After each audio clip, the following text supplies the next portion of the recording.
Hey guys, so I thought I'd do something a little bit different for this February newsletter, and as I described in the description, I thought I'd just go through some, I guess, abandoned projects, project graveyards, stuff that I might continue, stuff that I might not, I just don't know, and I guess this is a bit of a life of a craftsperson or artist, is having a plethora of shit that just doesn't get finished. So yeah, I'll go through this box first. This one here, I'll just zoom in. So this is actually in silver. I did this as a concept, kind of. There's like a prism kind of pattern that's you can see how it's solid here and then starts to fall and break away around the ring like that. I even did like a little bit on the inside there. Yeah, the idea was to inlay some fine gold into this sort of section there, but I sort of stuffed up a couple of ones there, but it was mainly a concept I was thinking of. That's why I did in silver. Yeah, I'm not sure what I'm gonna do with this, whether it's I try again in platinum and weld the fine gold in the background. I think it'll look pretty cool. I did another one here in an oval. You can see it's all discolored because I tried to do I tried to blacken it with some silver blackener, but this ring I'd forgotten it's actually in a low tarnish silver, so the blackening didn't take very well. But similar idea of have like a broken triangular prism pattern going around the ring. A lot of work in these, so that's why I think maybe one in platinum would be better. All right, what else we got here? Oh, this is a ring from a long time ago. I kind of had the idea for this random organic pattern. I didn't really finish this one. Might actually want to get back to that one, but again, just did this in silver just as a little sample, just to play around with this. So the next thing I've got here, so this one, let me just focus that in, lock the focus. All right, so this one, so you can see here, let me just pick this up, knocking the stones off. So this one here, the green tourmaline with blue sapphire pear-shaped stones around it. Originally was going to be a ring, hence why I've got a ring shank kind of half done, or almost done, ready for it, but it was going to be too tall.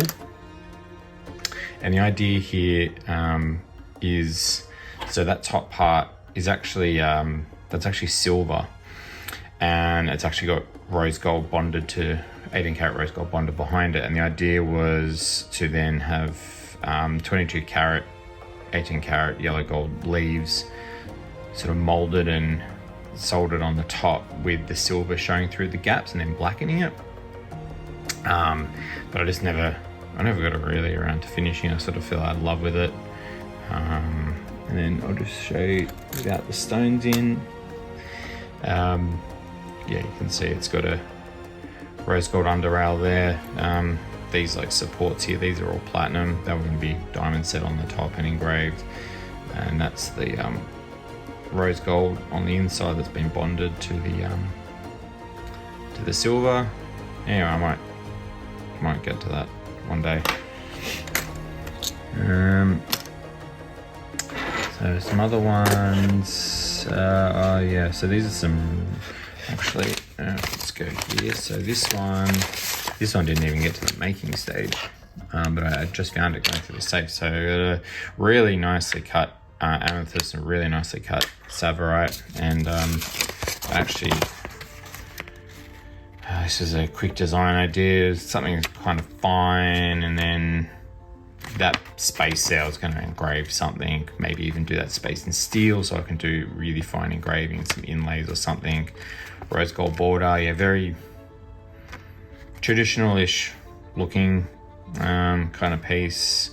But yeah, I kind of forgot about this one. It was just sitting in the safe. And yeah, the idea was to use these two stones. I like the combo of purple and green. I think it looks really nice. But who knows? And then we've got some other ones here. These are some other recent ones I've been playing with. So this is actually optical quartz that I had cut and then I had carved like a ripple pattern in it.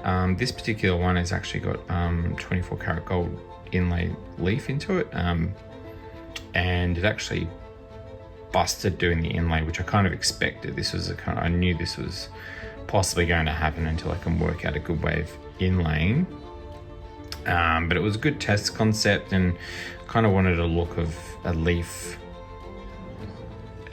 dropping on the water and leaving ripples. And I did a bump camera. I did another test here. Not as happy with the ripples on this one. This one didn't break, but I didn't actually inlay this one. This one's actually, I actually made this leaf and then did a little pin. The pin's too short now because it stuffed up the riveting for it, but the idea is actually to rivet it from behind, probably not actually on the stone. I'd probably do a backing of metal and then engrave that as an underwater scene. So that was kind of where that was going, and then it kind of evolved into this. I cut a larger piece of quartz. This one had some weird color zoning in it and then some inclusions, but the ripples mostly hid it. But I'm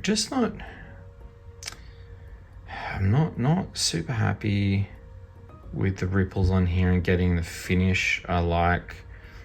I feel like it can be better.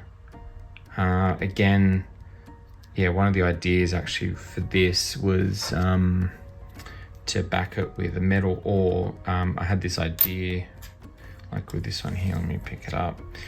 With this is some South Australian jade, and I've carved little like pebble pattern in it, and then these ones I've kind of rounded a bit more, but I did like a pebble pattern as you'd see in the bottom of a river, and the idea was to then bond those two together, so you've got like the pebble pattern coming through. Let me just try and focus on it. There we go. Not bump the camera, Nick. With that coming through, and then a metal backing behind that one where the leaves would be riveted or laser welded to. Yeah, that was kind of where I was going with this one, but I think just the frustration in getting these ripples nice. I mean, I had thought maybe I'll do it in a piece of blue chalcedony. That way the polish, it can be a little bit more forgiving, I think, and being blue might look pretty cool as well. But anyway, the whole idea was to have 3 leaves sort of dropping on the water, and possibly doing like some bamboo or something around it. I don't know. I feel like that's on the back burner at the moment. It's just I need to think more about that one. And then we've got some other ones here. So this one, oh yeah, this was the first stone I cut and carved completely.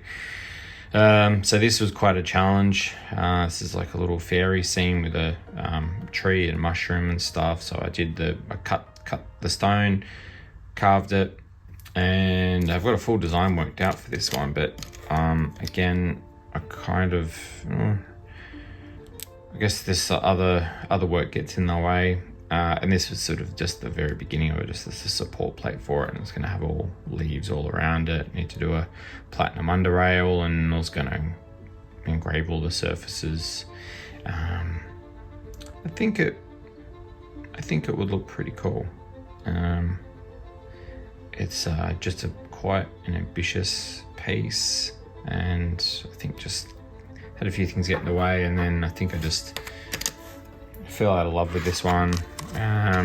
Maybe just the scope of it was too big, so it might be that just gets put away. This is another one I did. So this is a very, very pale aquamarine that I cut and carved that little hummingbird in there. He's really cute. And then this one actually, I think this one's almost done. So I made this setting for it. It's just sitting on some platinum, and then I was going to do some bead set diamonds around it. It's all 18 yellow and platinum, and then yeah, you can see the little flower engraving I did behind it, little sculpt edges, all azured stones, backs of stones. So yeah, he was going to sit in there. So really just kind of need a bail, but I had this whole idea of doing like some roses out of silver and rose gold, so I can blacken the silver parts. I think it looked pretty cool. But it was one of these things I couldn't quite work out. I wanted to fold over. I think that's, again, it was one of those things where it just, other jobs get in the way, and then you fall out of love with this stuff. Anyway, that is some of my project graveyard. I hope you found it interesting. And yeah, this is, I feel like if you're a creative person, artist, craftsperson, this is kind of par for the courses, just having these things that are unfinished. and then I don't know, you might dig them out, like this one, like almost a year later, and go, maybe I should get onto that and give that a go. But anyway, I hope you enjoyed this little insight. I'm sure I've got other not completed stuff around the workshop, little samples and whatnot, but I just grabbed these ones to show you guys. Anyway, I hope you enjoyed. Thank you. Bye.